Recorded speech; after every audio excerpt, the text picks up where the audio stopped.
사도 바울은 예수 믿는 자를 핍박하던 자였습니다. 이런 바울이 다메섹 도상에서 예수님을 만나고 그리고 아나니아의 기도를 통해서 성령을 받으면서 성경을 깨닫게 되었습니다.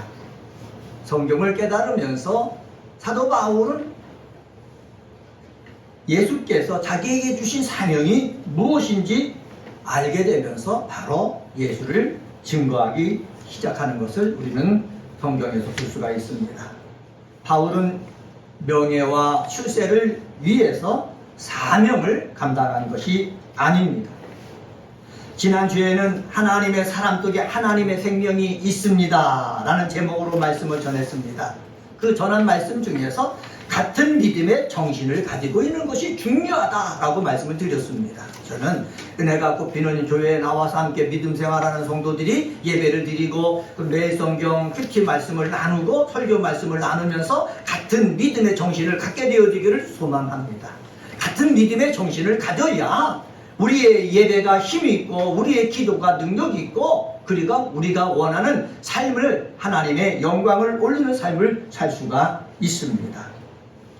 고린도후서 4장 1절에 보면은 사도 바울은 고린도 교회 성도들에게 이렇게 말합니다. 우리가 이 직분을 받아 국률하심을 입은 대로 낙심하지 아니하고. 사도 바울과 선교팀은 직분을 받았습니다. 근데 직분을 받았는데 뭐 하지 않았다? 낙심하지 않았다라고 고백했습니다. 8절 하반절에서도 낙심하지 아니하며 라고 이야기합니다. 그리고 오늘 본문 가운데 한 절인 16절 상반절에서도 우리가 낙심하지 아니하노니라고 말을 하고 있습니다. 바울은 사명을 감당할 때 어렵고 힘든 일이 많았지만은 뭐하지 않았다? 낙심하지 않았다라는 사실입니다. 이 바울의 고백이 저뿐만 아니라 함께 예배드리는 우리 믿음의 식구들에게 있게 되어지기를 예수님의 이름으로 간절히 축원합니다. 왜 바울이 사명을 감당하면서 낙심하지 않는다고 했습니까? 믿음으로 복음을 전하며 사명을 감당하는데 예수님이 핍박과 환난을 당한 것처럼 바울과 선교팀도 똑같이 예수님처럼 핍박과 환난을 당했다는 거예요. 오늘 성경 고린도후서 아닙니까? 고린도 도시라는 도시는 어떤 도시입니까? 우상이 가득한 곳이었습니다. 택배가 가득한 곳이었습니다. 그곳에 복음의 씨앗을 심겼습니다. 복음의 씨앗이 심겨지니 교회가 생겨납니다. 그런데 교인들을 그 사람들이 그냥 보고 있습니까? 여러 가지 핍박을 한다는 거지요. 핍박을 당해도 바울은 뭐 하지 않았다? 낙심하지 않았다. 낙심하지 않은 이유가 무엇인 줄 아십니까? 15절 하반절에 보면은 하나님께 영광을 돌리기 위해서라고 이야기하고 있습니다. 자신이 하고 있는 일이 하나님께 영광을 돌리는 일인 것을 알았기 때문에 뭐하지 않았다? 낙심하지 않았다라는 거예요. 사명을 받은 사람은 하나님께 영광을 돌리기 위한 삶을 살아가야 되는 줄 믿습니다. 그래서 오늘은 사명을 감당하는 자에게 주어지는 복이 있습니다 라는 제목으로 말씀을 전합니다. 첫 번째로 사명을 감당하는 자에게 주어지는 복이 있는데 그것은 무엇입니까? 15절을 통해서 찾아볼 수가 있습니다. 더해지는 은혜의 복이 있습니다. 한번 따라서 해볼까요? 더해지는 은혜의 복이 있습니다. 은혜의 복이 있습니다. 예, 더해지는 라는 말은 뭐냐면 플러스 더하기가 된다라는 복이 있다는 거예요. 15절 중반절에 보면은 많은 사람의 감사로 말미암아 은혜가 어떻게 해서 더하여 넘쳐서 라고 우리 한글 개역개정판 성경은 번역을 했습니다. 한글 개역개정판 성경은 은혜가 많은 사람의 감사함으로 말미암아 더하여 넘쳐서 라고 번역을 했는데 성경학자들은 약간 오역을 했다 이렇게 얘기를 합니다. 원문을 보면은 여기 말미암아로 번역된 디아는 많은 사람으로 번역된 톤 플레이오는만을 이끌고 있습니다. 감사함으로 번역된 유카리스티아는 목적격으로서 은혜가 존재하는 결과로 나타납니다. 이러한 것들을 문법을 가지고 다시 번역하면은 많은 사람을 통해 더해지는 은혜가 감사함을 넘치게 하여 라는 뜻이다 이렇게 얘기를 합니다. 어떻게요? 많은 사람을 통해서 더해지는 은혜가 감사함을 넘치게 한다. 한번 따라서 해볼까요? 많은 사람을 통해 많은 사람을 더해지는 은혜가 더해지는 은혜가 감사함을 넘치게 한다. 감사함을 넘치게 한다. 네, 많은 사람을 통해서 더해지는 은혜가 뭐를 넘치게 한다? 감사가 넘치게 한다라는 것입니다. 저와 여러분은 가족 공동체, 그리고 영적 공동체, 사회 공동체 안에서 살고 있습니다. 그 이론 중에 행복 바이러스, 은혜 바이러스 같은 것들을 퍼뜨리는 사람이 있습니다. 또 불평과 불만, 원망 바이러스를 퍼뜨리는 사람이 있습니다. 그런데 한 사람이 은혜 바이러스를 퍼뜨린다고 생각해 보세요. 그가 속한 가족 공동체 은혜롭게 되어집니다. 감사가 넘칩니다. 기쁨이 넘칩니다. 그가 속한 영적 공동체는 어떻습니까? 은혜를 퍼뜨리니까는 분위기가 좋은 거예요. 따뜻해지는 거예요. 사회 공동체에도 빛이, 밝은 빛이 임할 것입니다. 이런 사람이 많다면 어떻게 되겠습니까? 그 가족은요, 행복한 거예요. 그 교회는요, 어떻게 하는 겁니까? 그 교회는 기쁨과 은혜가 넘쳐나는 거예요. 은혜가 꼽히는 교회는 이런 삶을 꿈꾸고 있습니다. 내가 은혜만 받아 나의 삶에 감사함이 넘치게 하는 것 중요하지만은 그리스도인 삶 속에 하나님이 함께 하심을 간증하며 하나님의 은혜를 드러낸다면은 이런 간증들은 이런 간증을 들은 그리스도인들은 감사할 수밖에 없는 것입니다.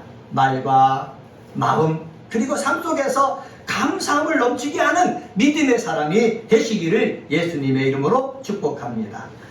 바울과 선교팀은 바로 복음을 전해서 영적 생명을 더해주는 삶을 살았어요. 성령이 임하도록 영적인 능력을 더해 주었어요. 그리고 삶 속에서 하나님의 영광이 더 많이 나타나도록 힘을 썼습니다. 이렇게 더해지는 삶을 바울과 선교팀이 살았으니까는 바울이 가는 곳에 뭐가 넘치는 거예요? 감사가 넘치는 거예요. 저의 삶을 되돌아보니까는 더해지는 은혜가 있을 때도 많았고 환난과 핍박이 더해지는 때도 있었습니다. 제가 목사 안수를 받은 곳이 고덕동에 있는 대한교회였습니다. 거기에 서울 동남로에서 목사 안수를 받았는데 정말 대한교회에서 저는 주어진 사명을 감당하기 위해서 충성스럽게 일을 했습니다. 그러던 중 저의 후두에 혹이 생긴 거예요. 그래서 목소리가 나오지 않게 되었습니다. 목사가 되고서 처음으로 만난 어려운 상황이었죠. 저는 그때 목소리도 나오지 않으니까는 그냥 어떻게 목소리가 나오지 않는데 어떻게 부교육사 생활을 합니까? 그때 사역을 할 수 없어가지고 사임하기로 결심을 했습니다. 결심을 하고 나니까 같이 목회학 박사 공부를 했던 아는 목사님이 내가 다른 교회에 초청을 받아서 간다. 여기는 나와 장로님이 문제가 있어가지고 보증금만 있으니까는 와서 목회할 만하다. 아무도 없으니까 목회할 만하다. 그래가지고 저 홍제동에 있는 서강교회에 제가 부임을 했습니다. 부임했을 때 우리 가족들 다 알잖아요. 사람이 없었잖아요. 제가 설교합니다. 그때 우리 요셉이는 중학생이었잖아요. 그죠? 옛날로 되돌아가면은 오해집 필립으로 복사해갖고 찬양 부를 때마다 그것을 하는 일을 요셉이가 하고 찬양을 할 때 찬양대원으로 봉사했고 우리 예은이는 지금 아기 낳아서 지금 산후조리원에서 지금 몸조리하고 있는데 피아노를 치던 집사님이 자기 딸이 눈이 안 좋아가지고 미국에 이민을 가려고 하는데 그럼 피아노 반주할 사람이 없으니까 그때서부터 우리 윤 집사님 딸과 함께 피아노를 배워서 교회 한 사람은 오르간 한 사람은 피아노 반주를 했어요. 그리고 토요일날 그때 주일학교를 했는데 학교에서 종이접기 교실을 우리가 배워가지고 토요일날 와서 애들한테 자기도 학생인데 자기보다 더 어린 애들한테 종이접기 교실을 해. 우리 예람이는 우리 지휘자 선생님으로부터 성악 레슨을 받으면서 또한 애들을 봐주고 그리고 같이 뭐 했습니까? 찬양대로서 봉사했어요. 또 아내는 토요일날 와서 저녁 주일날 먹을 식사 같은 거 준비했고 그러니까는 한 사람 한 사람마다 더해지는 거예요. 더해지니까는요 그때는 교인들이 없었지만 행복하게 목회를 할 수가 있었고 재미있게 살았던 것 같아요. 여러분 삶 속에서 나 혼자 하려고 하면 힘들어요. 그때 만약에 저 혼자 하려고 했다고 생각해 보세요. 목소리도 나오지 않죠. 아무것도 안 되죠. 그런데 저 혼자 어떻게 버티겠습니까? 아들, 딸들, 아내, 그 다음에 어머니, 사랑하는 동생들이 멀리서부터 와서 더해줬기 때문에 다 이겨낼 수가 있었던 것입니다. 여러분, 내가 사명을 감당하려고 하잖아요. 그러면 이렇게 마음이 맞는 식구들이 나와서 뭐 해준다? 더해준다. 그런데 더해지는 사람들이 많아질 때에 뭐가 넘치는 것입니까? 하나님의 복이 넘치는 거예요. 교회만 그런 것이 아니라 우리의 삶 가운데도 이런 일이 있어야 될 줄 믿습니다.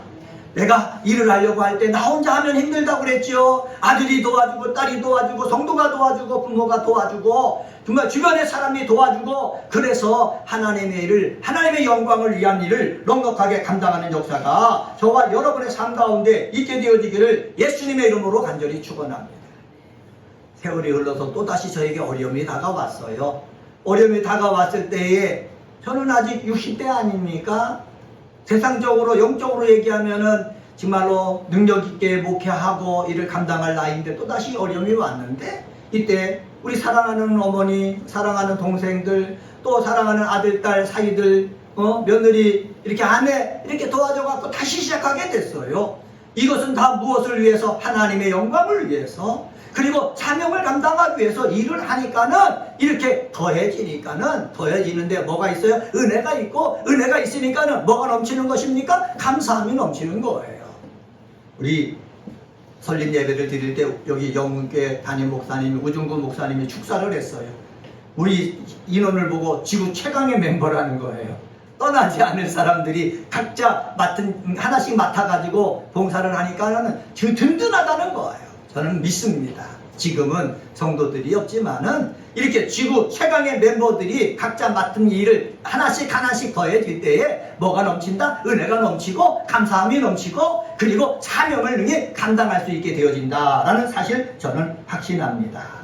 이러한 놀라운 축복이 우리 은혜가 꽃피는 교회 속에 있게 되어지기를 바랍니다. 저는 이것을 꿈꾸고 있어요. 은혜가 꽃피는 교회 그리스도인 여러분, 더해지는 은혜가 있는 사람이 모인 곳에 복이 있다는 것이에요. 행복 바이러스, 감사 바이러스, 기쁨 바이러스의 그리스도인들이 되어지기를 예수님의 이름으로 간절히 축복합니다. 두 번째로요, 속사람이 날로 새로워지는 복이 있습니다. 16절서부터 17절을 통해서 찾아볼 수가 있거든요. 16절 말씀 보십시오. 16절에 보면은, 그러므로 우리가 낙심하지 아니하노니 우리의 겉사람은 낡아지나 우리의 속사람은 날로 새로워지도다.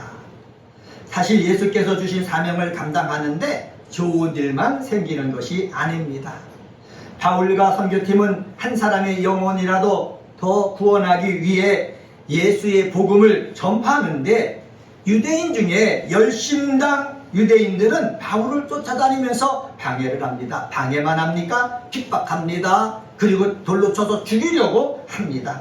하나님의 영광을 위해서 일을 하는데도 하나님을 믿는다고 하는 사람들이, 성경을 잘 알고 있는다는 사람들이 바울을 쫓아다니면서 정말 방해하고 죽이려고까지 하니 바울이 얼마나 힘들었겠습니까?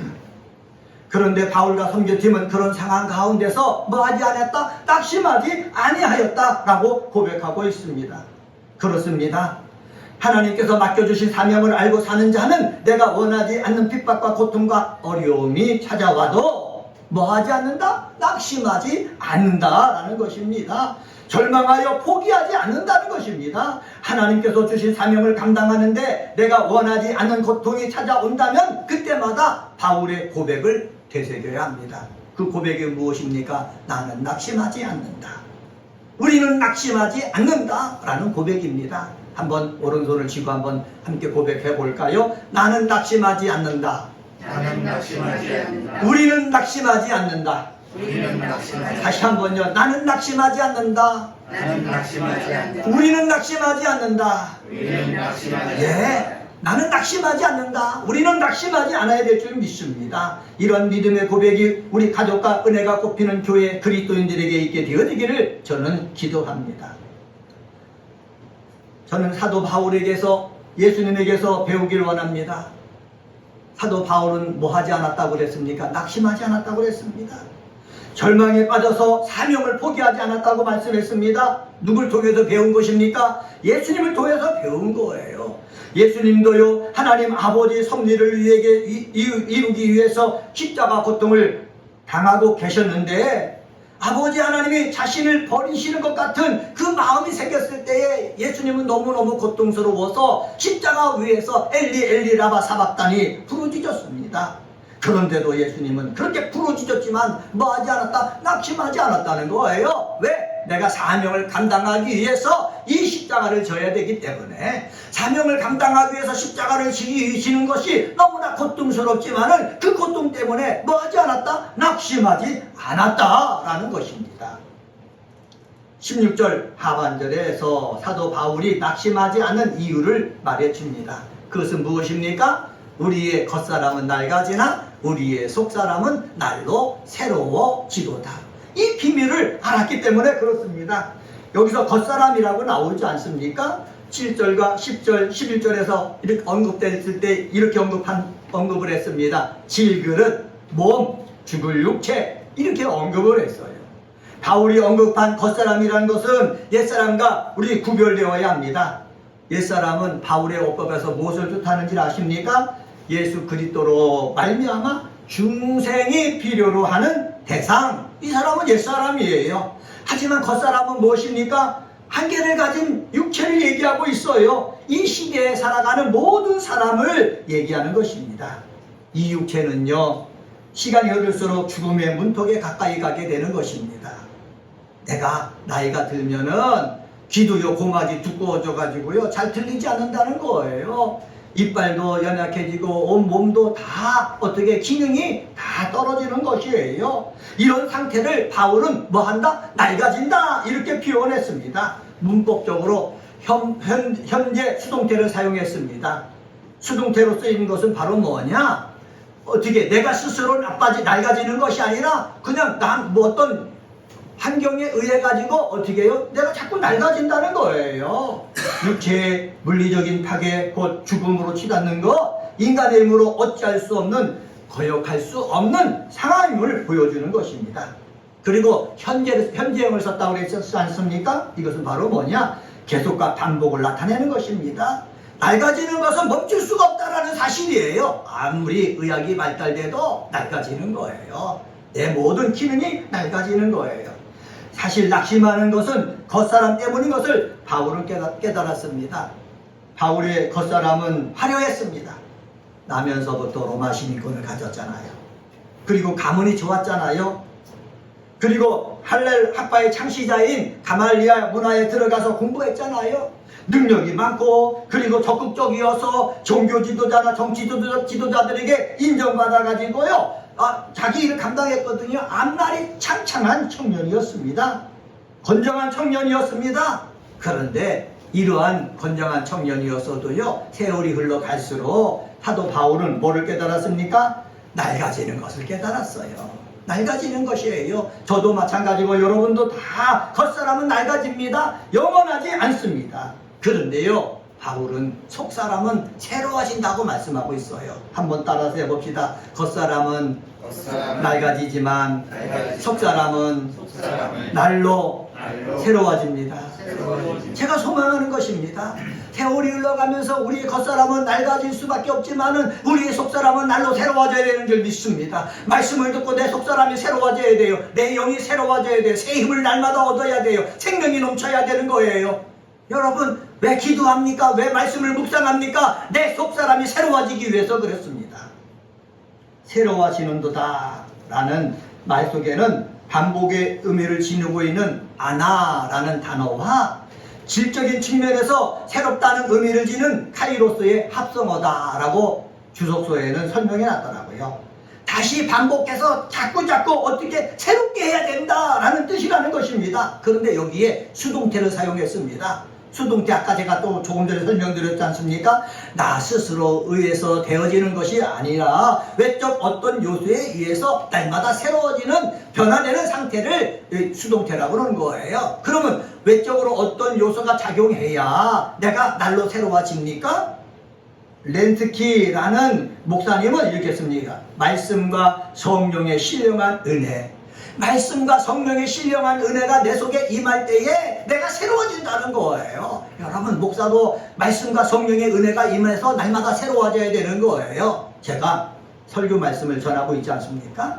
저는 설교 말씀을 전할 때 이제까지 30년 동안 전했던 그 말씀을 베껴서 다시 전하는 것이 아니라 새로 묵상하고 또 기억 묵상하고 또 묵상해갖고 전하는 거예요. 왜? 말씀과 성령의 역사에서 날로 새로워지는 영성을 가지고 복음을 증거해야 성도들에게도 은혜가 되기 때문에 그렇습니다. 우리 성도들도 마찬가지예요. 내가 10년 전에 20년 전에 믿었던 그 믿음 가지고 내가 새로워질 수는 없는 것입니다. 오늘 말씀을 듣고 오늘 성령의 역사가 있을 때에 내 영이 새로워지고 내 삶이 새로워지고 내 마음이 새로워지고 새로운 생각을 가지고 살 수가 있는 것입니다.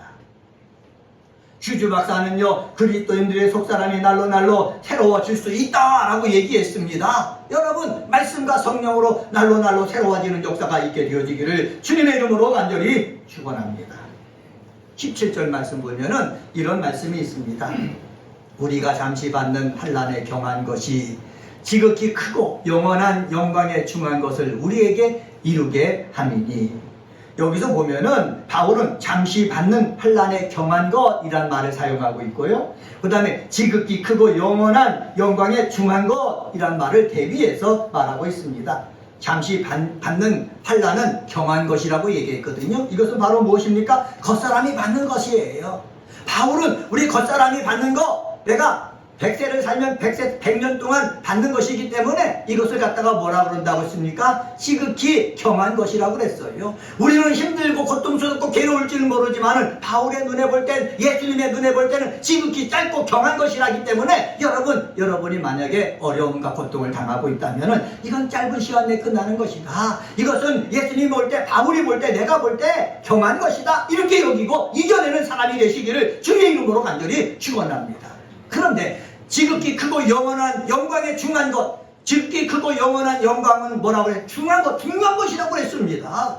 지극히 크고 영원한 영광에 중한 것을 위해서 우리는 달려가는 거예요. 그걸 위해서 날마다 새로워지기 위해서 힘쓰는 거예요. 주일날만 되면은 주님 앞에 나와서 예배드리고 봉사하면서 사는 거예요. 왜? 그것이 지극히 크고 영원한 중한 것이기 때문에 그렇습니다. 이러한 확신이 있을 때에 우리는 내 육체의 것은 겉사람의 것이고 이것은 낡아지는 것이니까는 이것도 중요하지만은 더 중요한 것은 바로 뭐예요? 내가 영적으로 새로워지는 것이다 라고 생각을 하고 우리는 주일날만 되면은 주님 앞에 나와서 찬양을 드리고 말씀을 듣고 교제도 하고 그래야 되는 것입니다.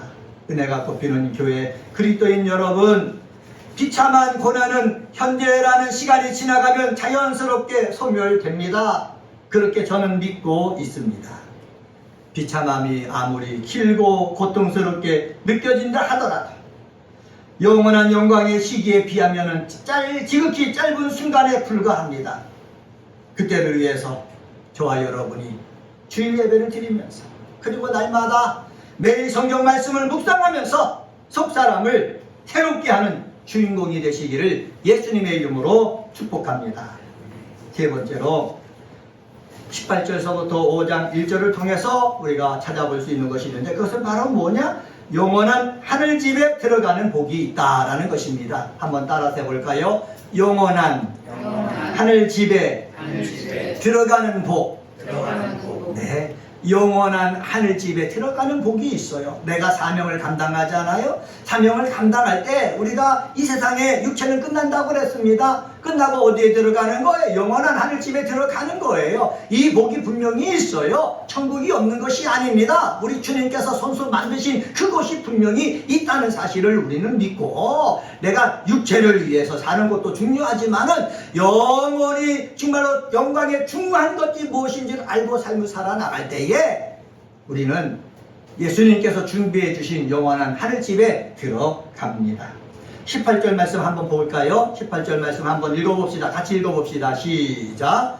우리가 주목하는 것은 보이는 것이 아니요 보이지 않는 것이니 보이는 것은 잠깐이요 보이지 않는 것은 영원함이라. 아멘. 우리가 주목하는 것이라고 했지 않습니까? 문법적으로 보면 현재 분사형을 썼습니다. 주목한다라는 것은 무엇입니까? 내가 바라보는 거예요.